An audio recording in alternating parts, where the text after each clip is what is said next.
शिव पुराण शतरुद्र संहिता अध्याय 10वां नरसिंह लीला का वर्णन।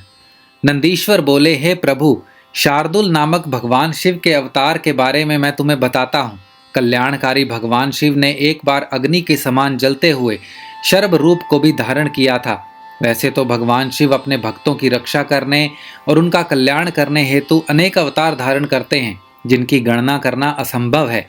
एक बार अपने द्वारपालों जय विजय को दिए गए शाप के कारण वे दोनों दिति पुत्र कश्यप जी के पुत्रों के रूप में उत्पन्न हुए। पहला पुत्र हिरण्यकशिपु और दूसरा हिरण्याक्ष के रूप में विख्यात हुआ। इन दोनों ने घोर तपस्या करके ब्रह्मा जी से वरदान प्राप्त कर लिया और पूरे संसार में उपद्रव करना आरंभ कर दिया।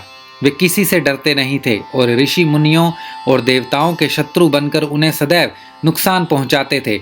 उन्होंने शोणित नगर को अपनी राजधानी बनाया था और तीनों लोकों पर विजय का लक्ष्य बनाकर निरंतर युद्ध में लगे हुए थे।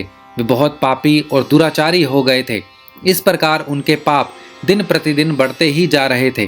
तब ब्रह्मा जी व सब देवताओं ने भगवान श्री हरि विष्णु से प्रार्थना की कि वे उन्हें हिरण्यकशिपु के अत्याचारों से मुक्त कराएं।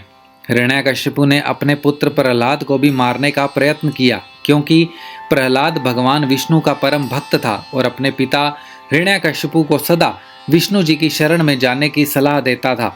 जबकि हिरण्यकशिपु अपने आगे किसी को कुछ नहीं समझता था। वह स्वयं को भगवान मानता था और अपनी प्रजा से अपनी पूजा करने के लिए कहता था।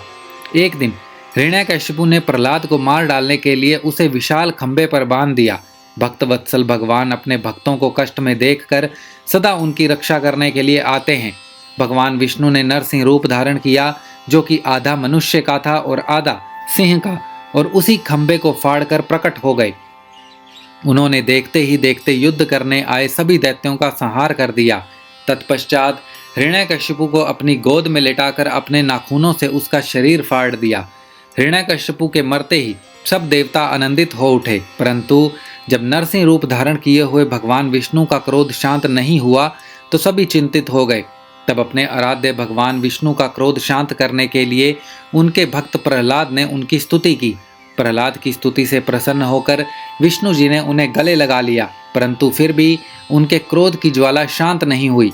तब सब देवता भक्त वत्सल कल्याणकारी भगवान शिव की शरण में गए और उनसे विष्णु के क्रोध को शांत करने की प्रार्थना की। उनकी प्रार्थना सुनकर सर्वेश्वर शिव ने उन्हें कहा, हे देवताओं, आप लोग चिंता का त्याग करके अपने अपने धाम को जाइए। मैं भगवान श्री हरि विष्णु को अवश्य शांत करूंगा।